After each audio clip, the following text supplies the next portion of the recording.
legislators. You have to call your representatives, your local supervisors, school board members, email them, be involved, whether they agree with you or not.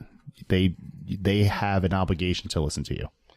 Do you think that these apps that they have come up with on the phone where you can watch the way your representatives vote and you can send things to them, have you seen them help with civic engagement?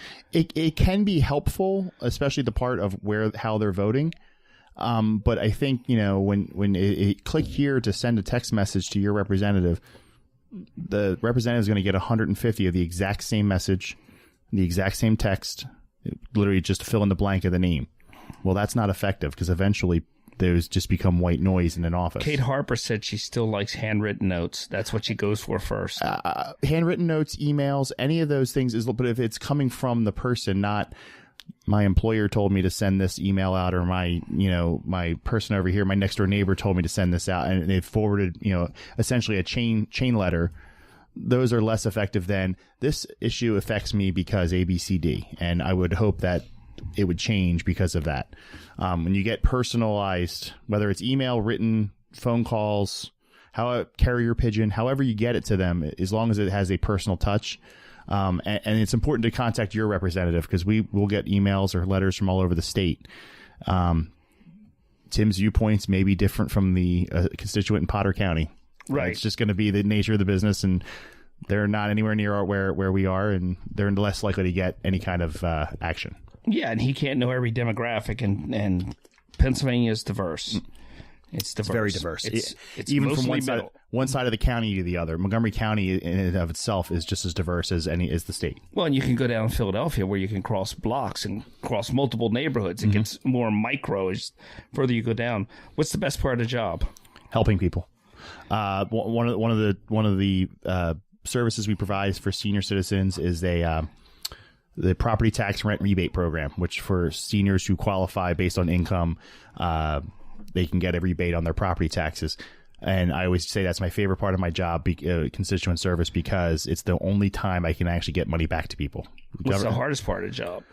Hardest part is telling somebody, not being able to help people. Telling somebody that there's nothing we can do, and and a lot of times we're their last call, and they have nowhere else to turn. And the hardest call or the hardest conversation is, I'm sorry, I can't do anything for you. And if the person at the end might be crying or something like that, and just have to not take it to heart, know that you try, as long as you did everything you possibly could do to help them, and there's nothing more you can do, that's the best you can do. Yeah, that's all you can ever do. The technology, how's it help your job? How's it impact your job? It makes things certainly a much more instantaneous. So it used to be you would go home from work and you'd get back when the Times Herald used to be in the evening. You'd open the paper or you turn on the news and you'd see how your legislators or your congressman voted for something, and you'd get not happy about it, and you'd pull out a pen and paper and you'd write a letter and you'd mail it to them, and 3 days later they'd get it, and 6 days later they'd open it, and maybe 2 weeks later you get a response. Now it's somebody posts on Facebook or Twitter, so-and-so is thinking about voting against this bill. And then all of a sudden 75 people are sending out emails, don't vote against this bill. And 100 people are saying vote for this bill. And it's all coming in all at once. And you have to decipher where they're living. What are they saying? Are these robots that are sending you, emails, right. That kind of thing. So it's different because it's certainly more instantaneous and certainly much more immediate. It is, but it just seems like that hasn't made it better. It's like, it would be nice if there was a delay on when you send a message into social media, and if you wanted to expedite it, you had to pay a nickel or something. Yeah, well, I think there's... And a nickel went to fixing our bridges and roads. Yeah, I think some of it is certainly, that instantaneous, the 24-hour news cycle, which is probably now down to about a 12-hour news cycle in this day and age, when, legislators would walk out of their conference room and there's 30 reporters with microphones, and what are you going to do? And you have to, and I think the biggest threat to biggest cause of all that has been gerrymandering, which is a topic that's been in politics a lot, about the way the lines are drawn, and when they're drawn so compactly in a certain way that only benefits one side or the other, you're more likely to get pressure from the far end of your one side to vote a certain way or just not compromise. Whereas if the districts are drawn fairly, even, then you're more likely to govern more effectively. Right. That's actually, you talk about a reporter's waiting for you. That's how I met your wife. I was outside of a case, and we're going in, and I didn't have anything on, and they had everything locked down, and I went in, and they said, I said I was the pizza delivery guy to get in, but I wasn't holding a pizza, and they were sharp. They did not figure that out.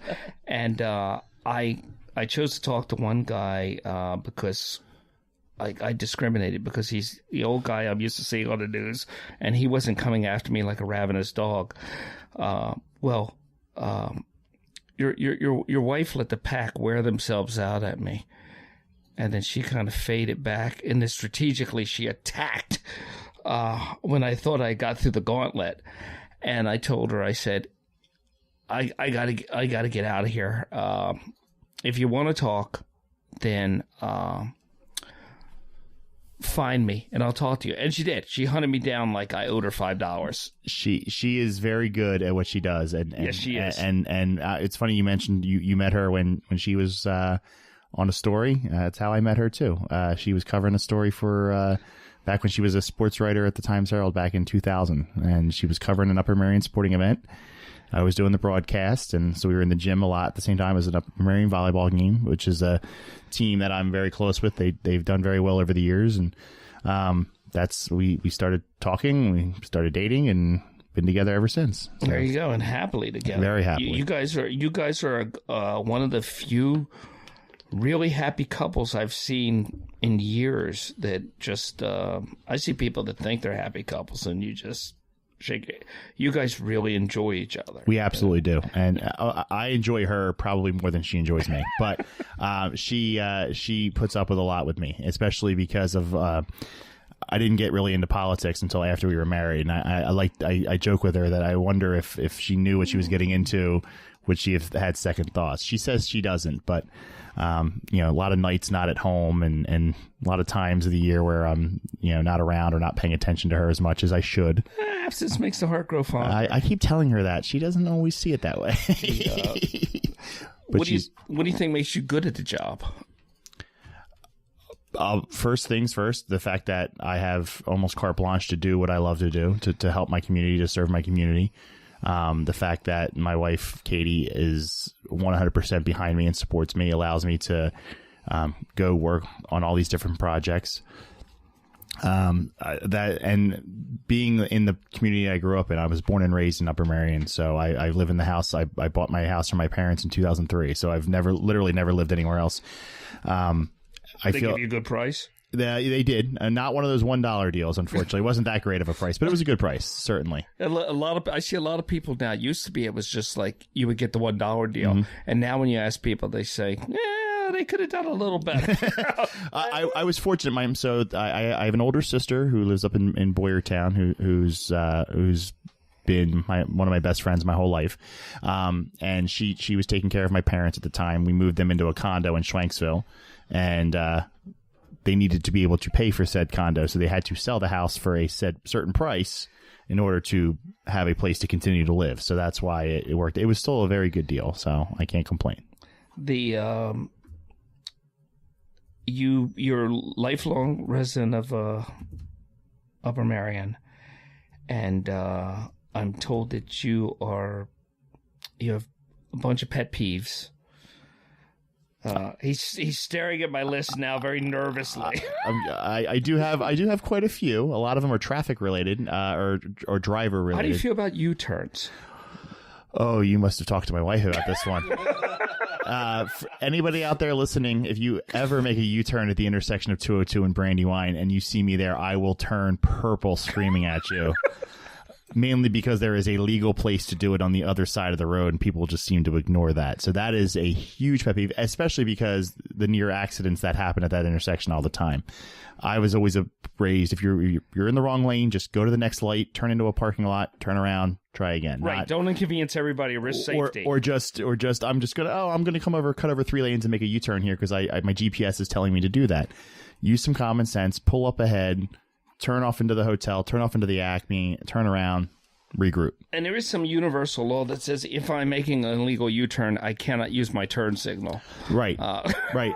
And you can tell. I can always tell. You know, if I'm coming up behind them, and I can tell how they're slowing down a little too hard. And I'm like, oh, you're gonna U-turn, and they have. I know they need to go in the other direction, but just pull over, circle around the parking lot, and get back out.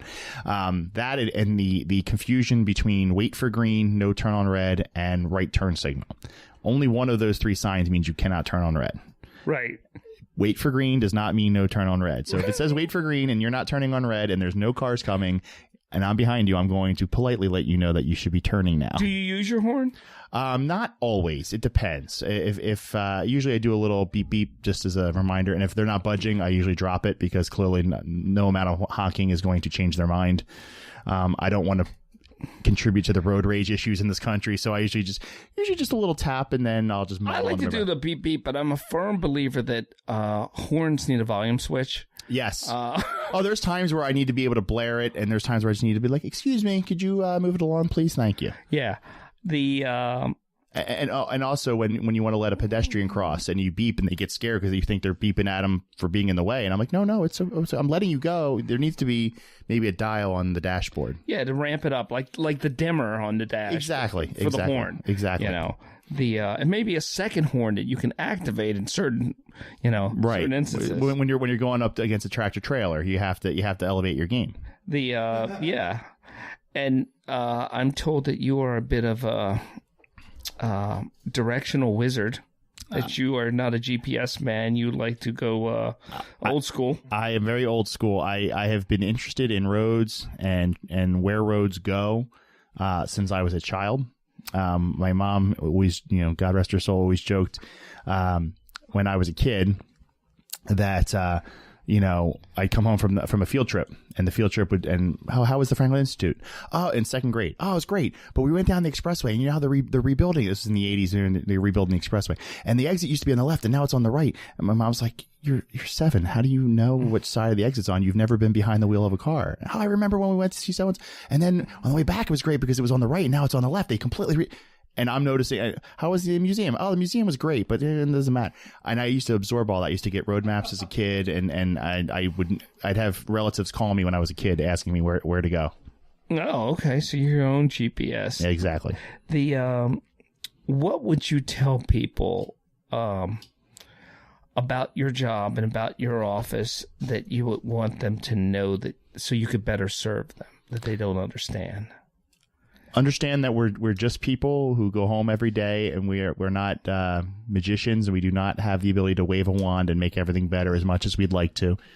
Understand that we do our best, and we try our best for all of our constituents, whether they agree with us or not. But understand that at the end of the day, we are humans, and we do make mistakes sometimes, and we're not perfect.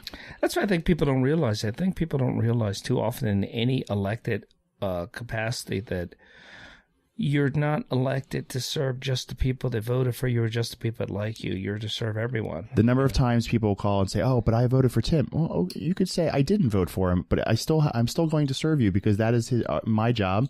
That is his job, whether you like us or not." And that's, people think that that's going to help them get better service. It's really not. I'm at the mercy of what I can do. Right. No, I voted for Tim, but I do illegal U-turns off of 202. Well, see, now that make it harder for me to. I'd rather you not. No, I shouldn't say it. I'm never going to say that. No, it's. Just don't make illegal U-turns at that intersection, folks, please. If there's one thing you learn out of this lesson, please just don't. One thing out of the show. Do not make a U-turn. Really, that intersection more than anywhere else just drives me nuts. So are you just going to be an old guy with a bathrobe and like a box of eggs standing I hope out there? Not. I hope. I've developed into a curmudgeon a lot over the last 8 years. I feel like from mid-30s to mid-40s, that's the transition. You start really turning into a curmudgeon. Yeah. I'm trying not to. I'm trying not to be like my old man, but although he was never really a curmudgeon, he never complained too much. Yeah, one day you're going to get up and you're going to look and you're going to say, "My God, how the old man stays so even-tempered." Yeah, that's what happens. Yes, that's what happens. Well, before we go to after show, thank you for coming. And, thank you for having me. Appreciate it, Mark. Tell your wife hi, and I will. We'll do this again sometime. Yeah, absolutely. So we'll do a little after show.